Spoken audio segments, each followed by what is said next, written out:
तो हम कन्या लगन के विभिन्न भावों में केतु की प्लेसमेंट के बारे में बात कर रहे हैं। इस वीडियो में अब एर्थ हाउस के लिए विचार करेंगे। एर्थ हाउस में अगर मेष राशि में आपके केतु स्थित हो तो वास्तव में यहाँ केतु आपको किस प्रकार का प्रभाव या परिणाम दे सकते हैं। केतु का एर्थ हाउस में स्थित होना आपके मन को यहाँ बहुत ही ज्यादा गहराई देने का काम करेगा।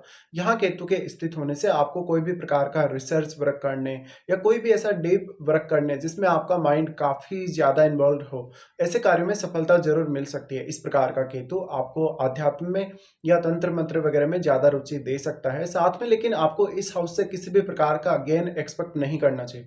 इवन इस हाउस से आपके जुड़े हुए जो रिश्ते हैं उनसे भी आपको गेन एक्सपेक्ट नहीं करना चाहिए। इस प्रकार का केतु काफी सारी ऐसी सडन इवेंट्स आपकी लाइफ में लेकर आएगा जो आपके लिए अनएक्सपेक्टेड होंगी। वो हो सकता है कि रिश्तों को लेके हों, धन या संपत्ति को लेके हों या अन्य मामलों में। इसके साथ साथ अपने स्वास्थ्य को लेकर भी ऐसा हो सकता है आपके साथ। यहाँ अब आपको केतु के साथ बैठे हुए ग्रहों को भी देखना होगा और आपको मंगल को यहाँ विशेष रूप से देखना होगा। क्या वास्तव में मंगल का कोई भी संबंध केतु से है या नहीं है। इसके साथ साथ यहाँ जो मंगल का प्लेसमेंट है आपके चार्ट में, क्या वो अन्य भाव में, जिन भी भाव में है, तो मंगल वहां कितने ज्यादा स्ट्रॉन्ग है और केतु के साथ अन्य जो ग्रह यहाँ संबंध बना रहे हैं वो ग्रह किस प्रकार के, शुभ ग्रह हैं या वो फायरी प्लैनेट हैं। देखिए, नॉर्मली हम ये मानते हैं कि केतु अगर अग्नि तत्व राशियों में स्थित होते हैं तो वो काफी अच्छा काम करते हैं, अच्छा प्रभाव देते हैं। लेकिन एर्थ हाउस में जब भी केतु स्थित होगा तो ज्यादातर ये ज्ञान ग्रहण करने के लिए अच्छा माना जाएगा, उच्च शिक्षा के लिए काफी अच्छा माना जाएगा। और अन्य मामलों में भी, कुछ मामलों में जहां पर आपको कोई साइंटिफिक वर्क करना है, आपको तंत्र मंत्र से रिलेटेड स्टडी करना है, अकल्ट से रिलेटेड अगर स्टडी वगैरह करना है तो उनके लिए भी, साथ में आपको इन फील्ड में अगर कोई रिसर्च करना है तो भी आपको यहाँ केतु सपोर्ट कर सकते हैं। नॉर्मली एक जुपिटर ही ऐसा ग्रह है जो केतु को ज्यादा से ज्यादा सपोर्ट कर सकता है। तो अगर यहाँ जुपिटर आपके केतु के साथ स्थित है तो जुपिटर रेट्रोग्रेड नहीं होने चाहिए, क्योंकि जो भी प्लेनेट केतु के साथ रेट्रोग्रेड होकर बैठा हुआ होगा उस प्लेनेट की सबसे ज्यादा जो एनर्जी है उसको केतु सोखने का काम करेंगे या एब्जॉर्ब करने का काम करेंगे, जिससे आपको उस पर्टिकुलर ग्रह से संबंधित पूरे प्रभाव नहीं देखने को मिलेंगे और उस ग्रह से रिलेटेड जो आपको क्वालिटीज है उनमें कमी देखने को मिलेगी। तो जुपिटर एक अत्यंत शुभ ग्रह होने के केस में अगर वो केतु के साथ यहाँ रेट्रोग्रेड होके बैठे हो, उस केस में यहाँ बृहस्पति का जो शुभ प्रभाव है या जुपिटर का जो शुभ प्रभाव है उसमें कमी आ जाएगी। यहाँ पे अब देखिए, यहाँ केतु के साथ जिस भी अन्य भाव का स्वामी आपके चार्ट में बैठा है उन भावों को देखेगा, उन भावों से आपको किसी भी प्रकार का लाभ प्राप्त हो रहा है, विशेष रूप से भौतिक रूप से या आर्थिक रूप से, तो वो गेन आपको एक्सपेक्ट नहीं करना चाहिए। इस प्रकार से केतु यहाँ बैठे हैं तो निश्चित तौर पर ही आपका मन बहुत ज्यादा गहराई से सोचने विचारने वाला होगा और साथ साथ में कभी कभी आप बहुत ज्यादा ओवर थिंक भी करेंगे।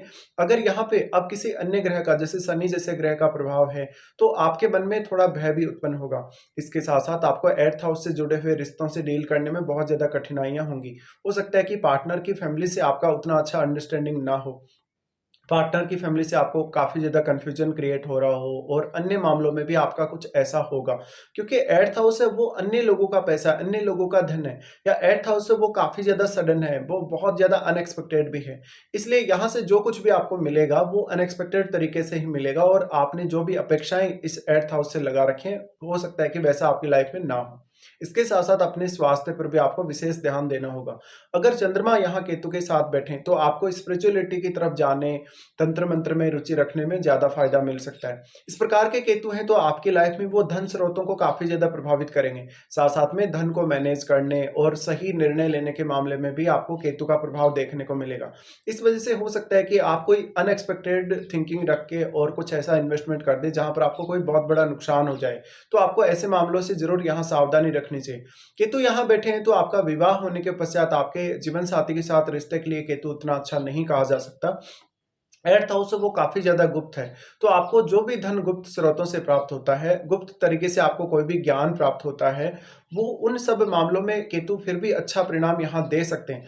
लेकिन कहीं ना कहीं केतु बहुत ज्यादा अनएक्सपेक्टेड सोचकर फिर आप वो सब प्राप्त करने वाले जो परिणाम अगर लेना चाहते हैं केतु से, तो वैसा नहीं है। यहाँ पे आपको एक लिमिट में बदलना पड़ेगा या एक समय बाद आपको इस हाउस से कोई भी प्रकार के गेन की अपेक्षा छोड़नी होगी। यहाँ पर केतु हैं तो वो दिखाते हैं कि इस हाउस से रिलेटेड आपने काफी सारे गेन प्राप्त करे हैं पास्ट लाइफ में, और पास्ट लाइफ में आपने काफी कुछ इस हाउस से रिलेटेड रियलाइज भी करा अपने जीवन में। लेकिन कहीं ना कहीं इस हाउस में केतु का बैठना आपके माइंड को जरूर बहुत ज्यादा गहराई देने का काम करेगा और आपको बस इससे अपनी जो क्वालिटी है उसका फायदा उठाना चाहिए। केतु यहाँ बैठे हैं तो वो ज्ञान ग्रहण करने के मामले में और ज्ञान प्रदान करने के मामले में काफी ज्यादा अच्छे माने जाएंगे। साथ में ज़रूरी नहीं कि आप अकल्ट से रिलेटेड फील्ड ही चुनें या कोई अन्य ऐसा फील्ड चुनें जो 8th हाउस से ही रिलेटेड हो। आप किसी भी फील्ड में स्टडी वगैरह कर सकते हैं या कोई भी किसी भी फील्ड में आप बहुत ज़्यादा साइंटिफिक तरीके से रिसर्च वगैरह कर सकते हैं। यहाँ केतु बैठे हैं तो मैरिज के पश्चात आपके आर्थिक रूप से बहुत गहरा असर डालेंगे। इसके साथ-साथ आपको अपने माता-पिता से किसी भी प्रकार के गेन की अपेक्षा नहीं करनी चाहिए और विरासत में भी आपको जो कुछ भी मिलता है, आपको उसको स्वीकार करना चाहिए। अब यहाँ पे आपके सेकंड हाउस में राहु स्थित होंगे। सेकंड हाउस में जो राहु स्थित हैं, उनका प्रभाव भी यहाँ केतु पर है। लेकिन क्योंकि राहु और केतु के मध्य 180 डिग्री का जो एंगल बना हुआ है, उसकी वजह से राहु का जो प्रभाव है, वो एक लिमिट तक ही रहेगा यहाँ पर। ऐसा इसलिए होगा क्योंकि राहु का जितना मोमेंट होगा, उतना ही मोमेंट केतु का भी होगा। इसलिए हमेशा ही इन दोनों के मध्य 180 डिग्री का जो एंगल है वो बना हुआ रहेगा।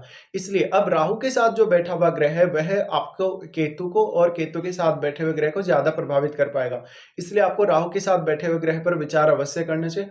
अगर राहु के साथ बैठा हुआ ग्रह हो सकता है वो मंगल के साथ एक मित्रवत ग्रह हो या वो कहीं न कहीं केतु के साथ भी ज़्यादा कंफर्टेबल हो, तो उस हिसाब से आपको यहाँ विचार करना है। राहु के साथ जो भी ग्रह बैठा हुआ रहेगा क्योंकि राहु उस ग्रह से रिलेटेड जो क्वालिटीज है उनको काफी ज्यादा मल्टीप्लाई करेंगे और मल्टीप्लाई करने से उस ग्रह का काफी स्ट्रॉन्ग इम्पैक्ट आपको केतु पर और केतु के साथ बैठे हुए ग्रह पर देखने को मिल सकता है। इसके साथ साथ 8th हाउस में केतु होने से जातक अक्सर कुछ मामलों में कंफ्यूजन क्रिएट करता रहेगा अपने आप से ही।